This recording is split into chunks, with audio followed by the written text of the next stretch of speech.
Hello बच्चों, welcome to the YouTube channel Mithila commerce academy. पिछले classes में हम लोगों ने कॉस्ट एंड मैनेजमेंट अकाउंटिंग के कुछ क्वेश्चंस एंड चैप्टर्स के बारे में डिस्कस किया था और आज की इस क्लास में हम लोग इनकम टैक्स के दो इम्पॉर्टेंट क्वेश्चंस को डिस्कस करेंगे। तो आइए चलिए शुरू करते हैं और जानते हैं इनकम टैक्स के बारे में। इनकम टैक्स भी आपका एक ऑनर्स पेपर है और इस बार जो सिलेबस है आपका इनकम टैक्स का, मतलब जिसके एग्जाम में जो आएगा वो आएगा असेसमेंट ईयर 2022-23 के हिसाब से आएगा। यानी कि आप अगर कोई बुक खरीदेंगे तो उस पे असेसमेंट ईयर 2022-23 लिखा होना चाहिए। जैसे इनकम टैक्स में दो तरह के ईयर होते हैं, एक होता है प्रीवियस ईयर और एक होता है असेसमेंट ईयर। प्रीवियस ईयर को हम लोग हिंदी में बोलते हैं गत वर्ष और असेसमेंट ईयर को हम लोग हिंदी में बोलते हैं कर निर्धारण वर्ष। ये गत वर्ष वो वर्ष होता है, मतलब प्रीवियस ईयर वो ईयर होता है जहां पर एक करदाता इनकम को कमाता है। मतलब इनकम अगर कमाया गया तो उसको हम लोग बोलेंगे गत वर्ष। प्रीवियस ईयर की इनकम पे असेसमेंट ईयर्स पे जो भी रूल्स होते हैं उनके अकॉर्डिंग यहाँ पे टैक्सेस को कैलकुलेट किया जाता है। टैक्सेस को कैलकुलेशंस करते हैं। कहने का ये मतलब है कि जो भी प्रीवियस ईयर की इनकम है उस इनकम पे टैक्स असेसमेंट ईयर में देना होता है, या फिर आप ऐसा कह सकते हैं कि प्रीवियस ईयर में कमाई हुई इनकम पे tax as per the rules of the assessment year लगता है, ऐसे भी आप कह सकते हैं। तो इसीलिए जब कभी भी हम किताब खरीदते हैं तो असेसमेंट ईयर वाला किताब खरीदते हैं, हमें ये देखना होता है कि हमारा सिलेबस क्या है। तो हमारा सिलेबस जो है वो असेसमेंट ईयर 2022-23 है। जैसे इससे पिछले वाला सिलेबस जो था वो असेसमेंट ईयर 2021-22 था और उससे पहले फिर 2020-21 रहा होगा। फिर अगले साल जो एग्जाम होगा किसी और का तो उसका होगा फिर 2023-24। तो ये ध्यान रखना है। तो इसमें एक बड़ी गलती ये होती है कि आपके पास अगर कोई इनकम टैक्स का पुराना गेस्ट पेपर है या पुरानी किताब है तो आप उससे पढ़ना शुरू कर देते हो। तो इनकम टैक्स के जो रेट्स हैं वो हमेशा बदलते रहते हैं, मतलब जो टैक्स के रेट्स हैं वो बदलते रहते हैं। तो बदलते रहते, मान लो अगर कोई इनकम टैक्स का रेट है वो बदल चुका है और आपने पुराना वाला पढ़ लिया तो फिर आपका आंसर गलत हो जाता है। तो ये आपको एक ध्यान रखना है कि आप जो भी किताब खरीदेंगे या जो भी गेस्ट पेपर पढ़ रहे हैं तो उस गेस्ट पेपर में जो आंसर दिया होना चाहिए वो एज पर असेसमेंट ईयर 2022-23 दिया होना चाहिए। ठीक है, अब बात करते हैं कि इसमें कौन से ऐसे इंपॉर्टेंट क्वेश्चंस हैं जिन क्वेश्चनों को हम लोगों को पढ़ना चाहिए। तो आज की क्लास में हम लोग 3 क्वेश्चंस करते हैं कि 3 ऐसे इंपॉर्टेंट क्वेश्चन हैं जिन क्वेश्चन को आपको कवर अप कर लेना चाहिए। तो आइए चलिए जानते हैं कि ये 3 क्वेश्चन कौन से हैं जिनको कवर कर लेना चाहिए। तो सबसे पहला जो क्वेश्चन है वो ये है कि explain the history of income tax in India, यानी कि भारत में कर के इतिहास का वर्णन कीजिए। तो इसका जब ये क्वेश्चन अगर आपके एग्जाम में आता है, इंपॉर्टेंट है मतलब बीबीआई है इस बार के एग्जाम के लिए भी। तो जब कभी भी आता है तो इसका आंसर कम से कम आप 4 से 5 पेज में आप जरूर लिखिए, क्योंकि ये एक ऐसा चीज है, मतलब क्वेश्चन ही ऐसा है जिसका आंसर आप बहुत ज्यादा लिख सकते हैं। कह रहा है कि explain the history of income tax in India. तो इंडिया में इनकम टैक्स का इतिहास बहुत ज्यादा रहा होगा, तो इसीलिए आप एटलीस्ट 4-5 पेज तो आपको इसका आंसर लिखना पड़ेगा। अब आपको मैं इसमें थोड़ा थोड़ा आइडिया दे देता हूं कि क्या क्या आप लिखेंगे। जो की पॉइंट्स अगर आपको याद रहेगा तो उससे आप अपने आंसर्स को बढ़ा सकते हैं। टैक्सेस 2 तरह के होते हैं, एक तो डायरेक्ट टैक्स होता है और एक इनडायरेक्ट टैक्स। प्रत्यक्ष और अप्रत्यक्ष कर। इनकम टैक्स एक प्रकार का डायरेक्ट टैक्स है, ये एक प्रकार का सेंट्रल टैक्स भी है यानी कि केंद्रीय कर भी है, और ये हमारी टोटल इनकम पे लगता है। और टोटल इनकम 5 स्रोतों से आती है, यानी कि salary, house property, PGBP, capital gain और अदर सोर्स। ये सब भी डिस्कस किया हुआ है पहले भी मैंने। तो ये 3 बातें आप लिख सकते हैं अलग अलग, मतलब एक लाइन ये हो जाएगा, दूसरा लाइन ये हो जाएगा, तीसरा लाइन ये हो जाएगा। इसी में और भी लाइनें आप जोड़ सकते हैं, जैसे कि टैक्सेस 2 तरह के होते हैं, एक तो डायरेक्ट टैक्स और एक इनडायरेक्ट टैक्स। इनकम टैक्स एक प्रकार का डायरेक्ट टैक्स है, ये हमारे कंट्री का सबसे बढ़िया स्रोत है, हमारी आय का सिग्निफिकेंट सोर्स ऑफ इनकम है। यानी कि यहाँ से जो पैसा आता है वो हमारे देश में बहुत सारे कामों में इस्तेमाल किया जाता है, रोड बनाने में, पुल बनाने में, ब्रिज बनाने में।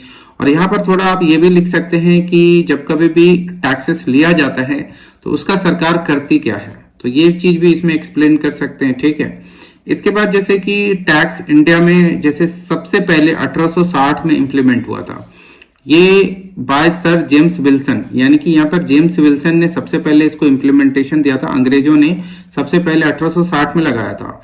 मंगल पांडे द्वारा एक सैनिक विद्रोह किया गया था जो मिलिट्री म्यूटिनिटी ऑफ 1857 कहा जाता है इसमें। तो यहाँ पर अंग्रेजों को बहुत ज्यादा नुकसान हुआ था। उस नुकसान की भरपाई करने के लिए सबसे पहले भारत में टैक्स को इंप्लीमेंट किया था सर जेम्स विल्सन ने 1860 में। तो ये एक स्टोरी आप थोड़ा सा लिख सकते हैं तो आपका आंसर ऑटोमेटिकली बढ़ेगा। इसके बाद इसमें बहुत सारे चेंजेस आए और बार बार चेंजेस करते गए और इसमें सुधार भी करते गए। जहां जहां इनमें कमियां नजर आई तो उस कमियों को पूरा करते गए।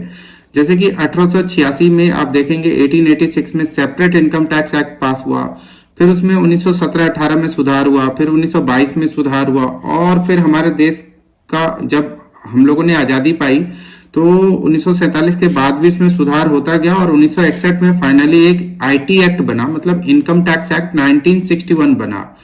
फिर उसमें जो टैक्सेस थे वो कैलकुलेशन में थोड़ी सी दिक्कत आती थी तो उन्होंने फिर इनकम टैक्स रूल्स 1962 भी यहाँ पे जारी किया।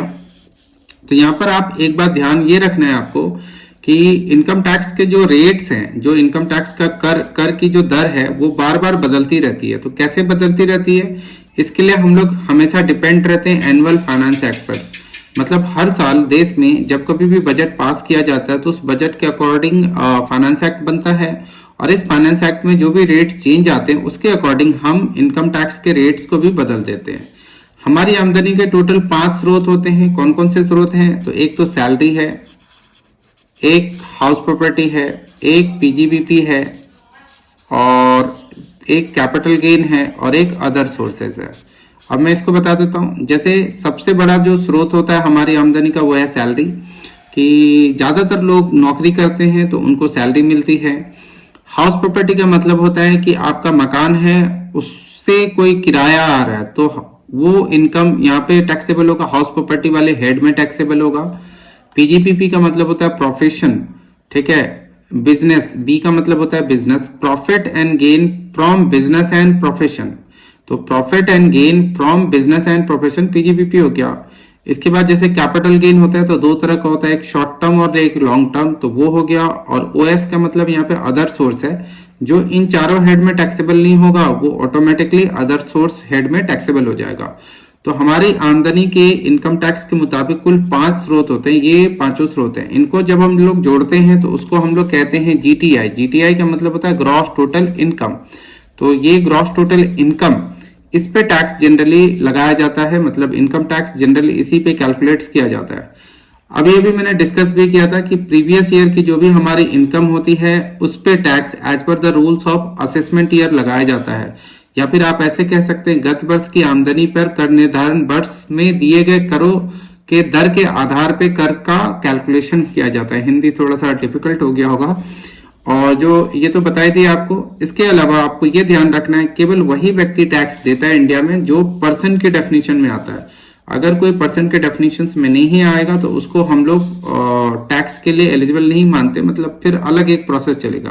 तो यहाँ पे पर्सन की परिभाषा सेक्शन 231 में दी हुई है, तो ये इंपॉर्टेंट भी है कि पर्सन की परिभाषा आप दीजिए, तो ये भी आपको ध्यान रखना है। जैसे इसमें एक तो इंडिविजुअल हो गया, मतलब अगर कोई व्यक्ति है तो वो पर्सन है। एचयूएफ हिंदू अनडिवाइडेड फैमिली भी पर्सन होता है। एक पार्टनरशिप फर्म भी पर्सन होती है। एक कंपनी भी पर्सन होता है। उसके बाद body of individual, every artificial and judicial person, ठीक है। तो ये सभी पर्सन के, कोऑपरेटिव सोसाइटी भी आती है, तो ये सभी पर्सन के डेफिनेशंस में आते हैं। इसके बाद इसमें आप स्लैब रेट के आधार पर जो टैक्स लगता है, तो स्लैब रेट जैसे आपको मालूम होगा कि 2.5 लाख से, जैसे 0 से लेकर 2.5 लाख तक क्या है, कोई टैक्स नहीं लगेगा। फिर 2.5 लाख से नेक्स्ट 5 लाख तक, कहने का मतलब नेक्स्ट 2.5 लाख का जो ब्लॉक होगा उस पर फिर आपको 5% टैक्स लगता है। तो ये स्लैब रेट्स हैं।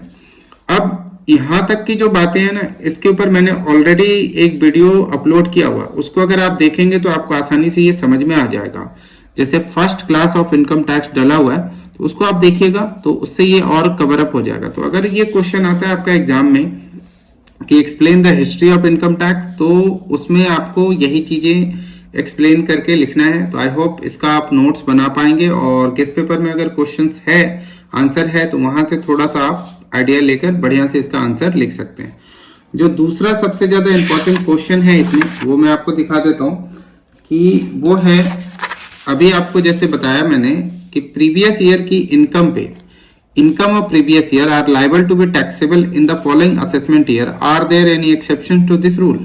कहने का ये मतलब है कि जैसे प्रीवियस ईयर आपका है 1/4/2021 से लेकर 31/3/2022, ये प्रीवियस ईयर है। इसका मतलब ये हुआ इन 12 महीनों में आपकी जो भी इनकम आएगी, ठीक है, उस इनकम पे आपको टैक्स खुद ही असेस करना है। खुद ही असेस करने का मतलब खुद ही आपको ये जानना है कि आप कितना इनकम कमाएंगे और उस पर कितना टैक्स लगेगा, ये खुद ही आपको कैलकुलेट करना है और ये आखिरी तारीख तक आपको पे भी करना है, ठीक है। लेकिन आपने जो पे किया, जो भी टैक्स आपने कैलकुलेट किया और पे किया, इसके लिए कोई भी असेसिंग ऑफिसर यानी कि कर निर्धारण अधिकारी आपको किसी बात के लिए नहीं टोकेगा। आपको ये नहीं कहेगा कि आप गलत टैक्स दे रहे हैं, सही टैक्स दे रहे हैं, जो भी दे रहे हैं, ऐसा कुछ भी नहीं कहेगा। ये आपकी अपनी जिम्मेवारी बनती है कि आप अपना खुद ही इनकम एक एस्टिमेशंस कीजिए और जो भी इनकम आपको लगता है होगा उस पे 31/3/2022 तक टैक्स जमा कर दीजिए। इसके बाद फिर एक डेट आएगा, इसीलिए इसको हम लोग कहते हैं प्रीवियस ईयर। इसके बाद फिर एक डेट आएगा, जैसे 1/4/2022 से लेकर 31/3/2023 आया, तो इसको हम लोग बोलेंगे असेसमेंट ईयर। असेसमेंट ईयर जिसको हिंदी में कहते हैं कर निर्धारण वर्ष। तो यहाँ पर फिर एक तारीख आएगी, उस तारीख को आपको कहा जाएगा कि आपने जो कहा था कि प्रीवियस ईयर में मेरी इतनी इनकम हुई और इतना टैक्स बना, उसका आप एक डिटेल दीजिए और वो डिटेल सही सही होना चाहिए। तो अब देखिए यहाँ पर अगर आप कहते हैं कि नहीं, मैंने जो इनकम प्रेडिक्ट किया था वो उस इनकम पे टैक्स तो 2 लाख मान लीजिए बन रहा था और मैं आपने 2 लाख जमा कर दिया था, लेकिन जब ये ईयर कंप्लीट हो जाएगा तो आपको एग्जैक्ट कितनी इनकम हुई ये पता चलेगा। तो उसके हिसाब से मान लीजिए आपका टैक्स बन रहा है 1,80,000, तो इनकम टैक्स डिपार्टमेंट कहता है इट्स ओके, कोई बात नहीं, हम आपका 20,000 जो है वो वापस कर देंगे। मैं रिपीट कर देता हूं ये बात। जैसे आपने अपनी इनकम यहां से यहां तक अनुमान लगाया और उस पे आपका टैक्स बन रहा था 2 लाख, तो आपने 2 लाख रुपया जमा कर दिया था। फिर असेसमेंट ईयर में आपने इनकम टैक्स रिटर्न भरा, इनकम टैक्स रिटर्न में आपने वास्तविक इनकम बताई, तो आपने वास्तविक इनकम पे आपका टैक्स बन रहा था 1,80,000। तो इनकम टैक्स डिपार्टमेंट ऐसे केस में आपका जो 2 लाख टैक्स जमा था उसमें से 1,80,000 रख लेगा और 20,000 वापस आपके खाते में डाल देगा। इसीलिए इसको एक प्रकार से बोलते हैं ना, इनकम टैक्स रिटर्न बोलते हैं, कि यानी अगर आपका टैक्स ज्यादा बन रहा है तो वो आपका रिटर्न हो जाएगा। या रिटर्न के बहुत सारे यहाँ पे लोग मतलब मीनिंग रखते हैं। तो फिलहाल तो ये टॉपिक आपको समझ में आ गया होगा। अब इसमें ये बनता है कि क्वेश्चन ये बनता है कि देखिए प्रीवियस ईयर में आपको कोई भी असेसिंग ऑफिसर का मतलब होता है कर निर्धारण अधिकारी या इनकम टैक्स से जुड़े हुए कोई भी अधिकारी कोई क्वेश्चन नहीं पूछेगा कि आपकी इतनी आमदनी हो रही है, आप टैक्स दो, ये करो, ऐसा कुछ भी नहीं पूछेगा। आपका जब असेसमेंट ईयर में टैक्स का रिटर्न भरने का टाइम आएगा उसमें अगर आप कुछ गलती करेंगे तब ये आप पे कार्रवाई करेगा। लेकिन क्या ऐसे भी कुछ नियम हैं जिस नियम के आधार पे असेसिंग ऑफिसर या फिर इससे टैक्स इनकम टैक्स से जुड़े हुए अधिकारी प्रीवियस ईयर में ही आपसे टैक्स वसूल करने के लिए आपको बाधित करेंगे? ऐसा कोई नियम है क्या? ये वही क्वेश्चन कह रहा है। अब ध्यान से आप देखिएगा कि गत वर्ष की आय जो होती है वो आगे आने वाले कर निर्धारण वर्ष में कर योग्य होती है, लेकिन उन स्थितियों को स्पष्ट कीजिए जिन स्थिति में गत वर्ष में ही आपकी आमदनी टैक्सेबल हो जाएगी। जनरली प्रीवियस ईयर की इनकम असेसमेंट ईयर में टैक्सेबल होती है, लेकिन कौन सी ऐसी सिचुएशंस है जहां पर प्रीवियस ईयर की इनकम प्रीवियस ईयर में ही टैक्सेबल होगी, उन पॉइंट्स को आपको बताना है। तो ये क्वेश्चन बहुत ज्यादा इंपॉर्टेंट रहता है। अब इसका मैं आंसर आपको बता देता हूं।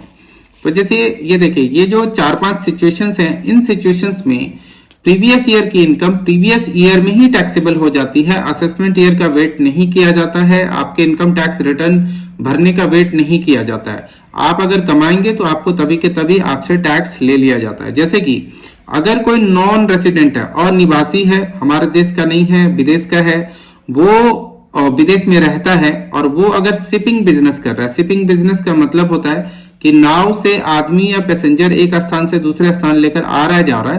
कहने का ये मतलब है जैसे श्रीलंका है और इंडिया है, तो आप ऐसे सोच लीजिए श्रीलंका है और एक इंडिया है, तो वो अगर श्रीलंका से इंडिया आ रहा है और जा रहा है, तो ऐसे केस में अगर वो श्रीलंका से इंडिया आ रहा है तो हमें कोई दिक्कत नहीं है, लेकिन इंडिया से अगर श्रीलंका जा रहा है तो इंडिया में उसने अगर कोई भी पैसेंजर या गुड्स को अपने नाव में रखा होगा तो उसकी कोई ना कोई आमदनी होगी, तो उससे तभी के तभी टैक्स ले लिया जाएगा और कहा जाएगा कि हम आपके लिए ये असेसमेंट ईयर का वेट नहीं करेंगे, आप अभी के अभी टैक्स दे दीजिए।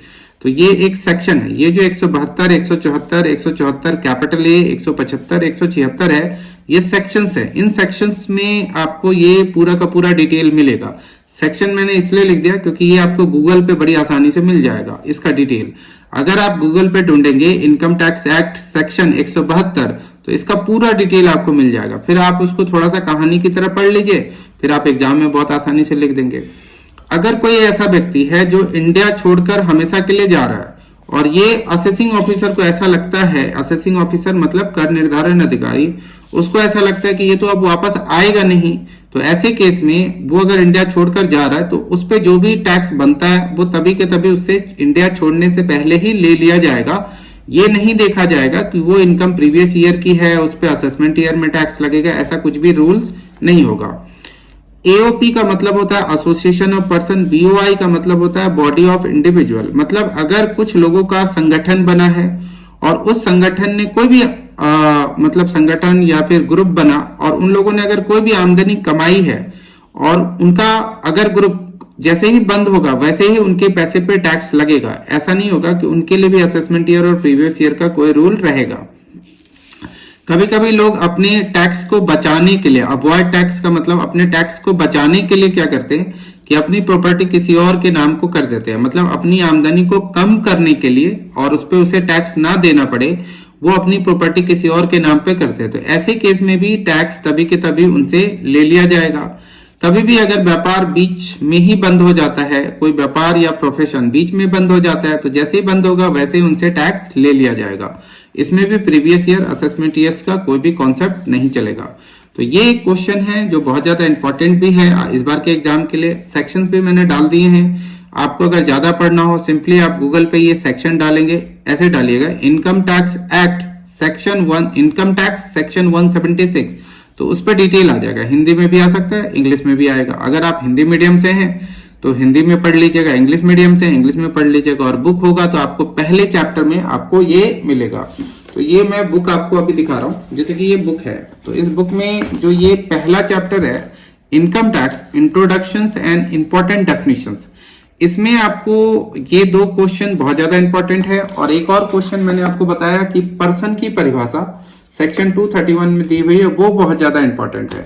और छोटे मोटे डेफिनेशन तो आपको आ गए, जैसे असेसमेंट ईयर प्रीवियस ईयर अगर आपको पूछा जाए तो आप लिख ही सकते हैं। तो इनको आप कवर अप कीजिए। इनसे संबंधित वीडियो सब भी ऑलरेडी अपलोडेड है, मैंने पहले ही इनसे ये जैसे ये टॉपिक है तो इसका डिटेल एक वीडियो भी अपलोड है। अगर आपको मिलता है तो ठीक है, मतलब प्लेलिस्ट में ही आपको मिल जाएगा, इनकम टैक्स के प्लेलिस्ट में। और अगर आपको नहीं मिलता है तो आप मुझे व्हाट्सएप कर सकते हैं, मैं आपको लिंक भेज दूंगा। व्हाट्सएप नंबर मैं फिर से दे देता हूं, ये है व्हाट्सएप नंबर, मैं दे देता हूं 836 874 9157। आप इस पे व्हाट्सएप कीजिएगा, अपना नाम और क्या चाहिए आपको ये व्हाट्सएप कीजिएगा तो मैं आपको दे दूंगा। ठीक है, लिंक भेज दूंगा, आप देख सकते हैं ये सब क्वेश्चंस के आंसर। तो आज की इस क्लास में हम लोग इतना ही करते हैं, बाद बाकी फिर नेक्स्ट क्लास में आगे पढ़ेंगे। आज के लिए इतने ही। Thanks for watching the video, we will continue in next class. Thank you so much, good bye.